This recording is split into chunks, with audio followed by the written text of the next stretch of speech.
Olá a todos, Rosana Reis com mais um vídeo. Hoje eu vou estar lendo o capítulo 14 do livro de Gênesis, tá? Você que ainda não é inscrito, se inscreve. Deixe o seu like e seu comentário, tá bom? Capítulo 14, Guerra de 4 reis contra 5. E aconteceu nos dias de Arafel, rei de Sinar, Arioque, rei de Eleazar, Quidorlaomer, rei de Elão, e Tidal, rei de Goim, que estes fizeram guerra a Bera, rei de Sodoma, e a Birza, rei de Gomorra, e Sanabe, rei de Admá, e a Semeber, rei de Zeboim, e o rei de Belá, este é Zoar. E todos estes se ajuntaram no vale de Sidim, que é o mar de Sal. Começou a chover aqui, gente. Mar de Sal, versículo 14. E 12 anos havia servido a Quidolaomer, mas ao 13º ano rebelaram-se. E ao 14º ano veio Dorlaomer, e os reis que estavam com ele feriram aos Refaíns em Asparote, Carnaim, e aos Zuzim em Cão, e aos Emins em Savé, e Ataim. Versículo 6. E aos Oreus e o seu monte Seir, até a campina de Parã, que está junto ao deserto. Depois tornaram e vieram em Mispate, que é Cádiz, e feriram toda a terra dos Amalequitas, e também os amorreus que habitavam em Azarom, Tamar. Versículo 8. Então saiu o rei de Sodoma, e o rei de Gomorra, e o rei de Admar, e o rei de Zelom, e o rei de Belá, este é Zoar. Ordenaram a batalha contra eles no vale de Sidim, contra Quedorlaomer, gente, o nome é difícil, contra Quedorlaomer, rei de Leão, e Tidal, rei de Gaim, e Arafel, rei de Zinar, e Ariaque, rei de Eleazar, 4 reis contra 5. E o vale de Sidim estava cheio de poços de betume, e fizeram os reis de Sodoma e de Gomorra caíram ali. E os restantes fugiram para o monte, e tomaram toda a fazenda de Sodoma e de Gomorra, todo o seu mantimento, e foram-se. Foram. Ló é levado cativo. Versículo 12. Também tomaram Ló, que habitava em Sodoma, filho do irmão de Abrão, e sua fazenda, e foram-se. E então veio um que escapara e contou a Abrão, o hebreu. Ele habitava junto dos cavalhais de Mamre, o amorreu, irmão de Escol, irmão de Arné. Eles eram confederados de Abrão. Ouvindo, pois, Abrão que seu irmão estava preso, armou seus criados nascidos em sua casa, 318, muitos criados, 318, e os perseguiu até Dan.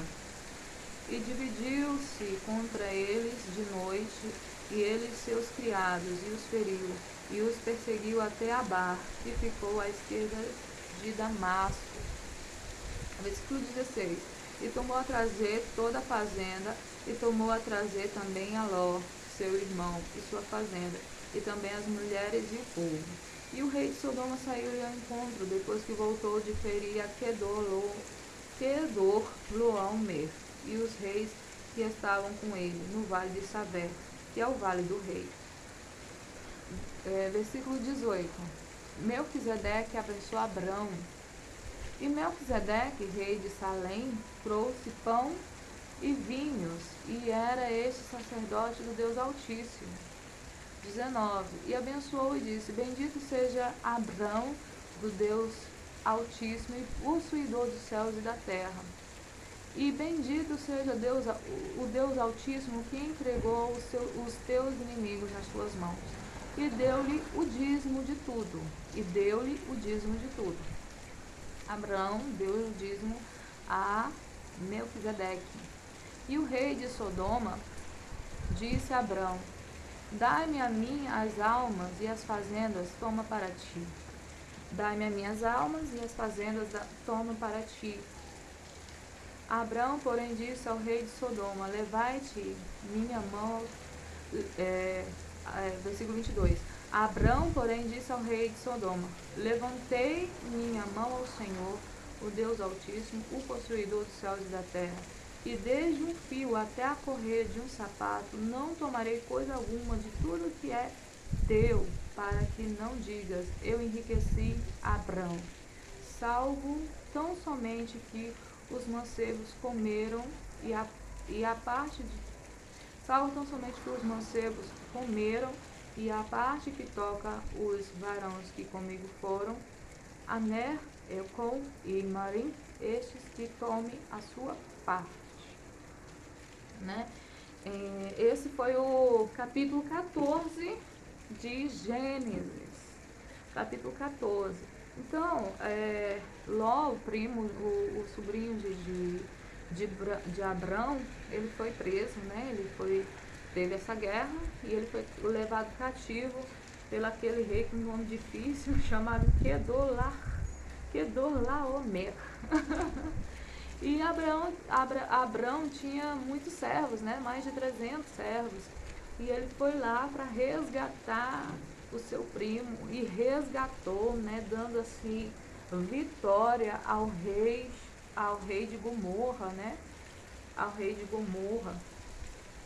E ele ainda falou: me dá só as almas, me dá só os homens que você capturou, tal, e as fazendas é tua. Aí ele dispensou: não, para que o senhor não diga que o Senhor me enriqueceu, porque ele já era rico, né? Abrão já era rico.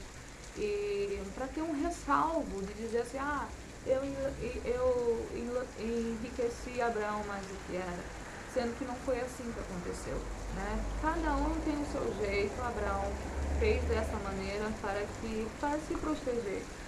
E talvez também porque nem precisasse, né? Porque ele era muito rico. Abraão, gente, ele tinha 300 servos. Mais de 300 servos nascidos em sua casa. Será que ele precisava de dinheiro?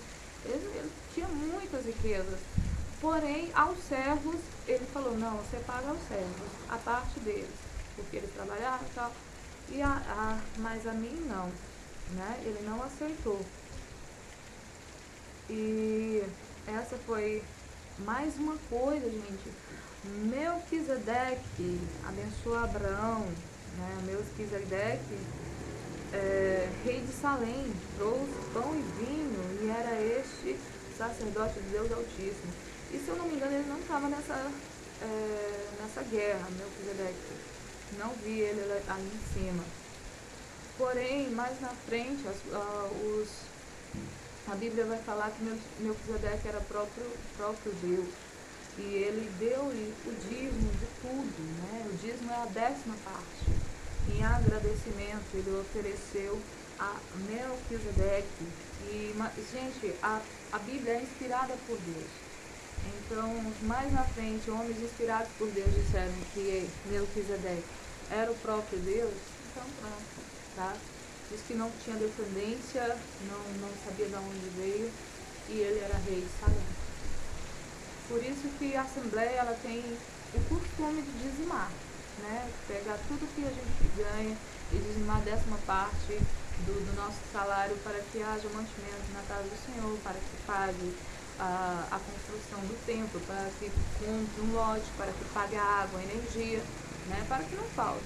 Então, nós temos esse costume e assim Deus nos abençoa repreendendo o devorador, o migrador, a locusta, como está escrito no livro de Malaquias, né? Então, esse é um costume assembleiano de ser. E eu quero falar uma coisa, mais uma coisa com relação a dízimo, né? Quando jovem, eu converti com 13 anos, né?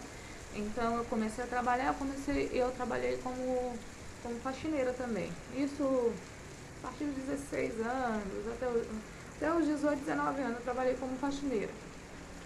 E eu trabalhei numa casa que uma mulher, ela se ainda está viva, né, essa senhora, ela era católica. E ela sabendo que eu sou crente, né, ela me fez uma pergunta com relação a dízimo. E falou assim, Rosana, por que vocês têm o costume de dizimar? Onde é que está escrito isso na Bíblia? Aí eu peguei o livro de Malaquias, né? Tem uma Bíblia aí? Tem. Peguei o livro de Malaquias, mostrei para ela, né? Aonde é que está escrito, que é o Malaquias 3, versículo 10, que diz, trazei todos os dias na casa do Senhor, para que haja mantimento na minha casa, e depois fazer prova de mim, diz o Senhor dos Exércitos. Se eu não vos abrir as janelas dos céus e não tomar sobre vós uma bênção tal que dela advém a maior abastança. Aí eu falei assim para ela, no católico vocês não dizimam, não? Como é que é? Aí ela falou assim, o padre ensina a dizimar, mas a gente não faz, dá o que dá lá, oferta lá, não conta nada.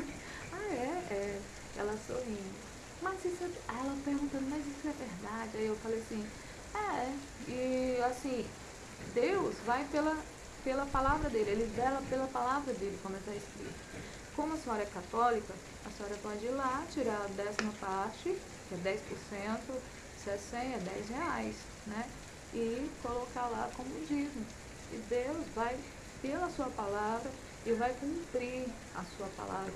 Muitas vezes você não entende por que tem tanta gente doente na sua casa, por que o carro quebra o tempo todo, porque você ganha bem financeiramente, não era para faltar nada na sua casa, no final do mês não tem uma mistura para comer, só arroz e feijão, entende? E você não entende por quê? Porque muitas vezes você tira o que é do Senhor, né? Deus, ele te dá R$100, mas R$10 é para a manutenção da igreja, é para abençoar aqueles que vão para a igreja, que se reúnem para adorar Ele. Gente, não dá para reunir na igreja à noite sem energia. Não dá para ir reunir na igreja, você precisar ir ao banheiro, não tem água. Então, dizima com amor, com dedicação, porque o Senhor não deve nada a ninguém. E Ele vai te abençoar, Ele vela pela sua palavra. Se Ele mandou fazer isso, Ele vai cuidar de você, não vai faltar nada para você. Tenha um coração aberto, um coração voltado. Se você acha que está errado, pede ao Senhor, tira isso do meu coração, porque a tua palavra fala. Ela é clara, gente. É igual não roubarás. Ela não tem interpretação. A interpretação dela é a palavra, não é um significado, tá certo? Então dizime com amor, com carinho, para a obra de Deus, tá bom? Que deixe ser usado. E Deus abençoe a sua vida, repreendendo toda a horte contrária nas suas finanças. Você que ainda não é inscrito, se inscreve no canal, deixe seu like, seu comentário e até o próximo vídeo, se Deus quiser.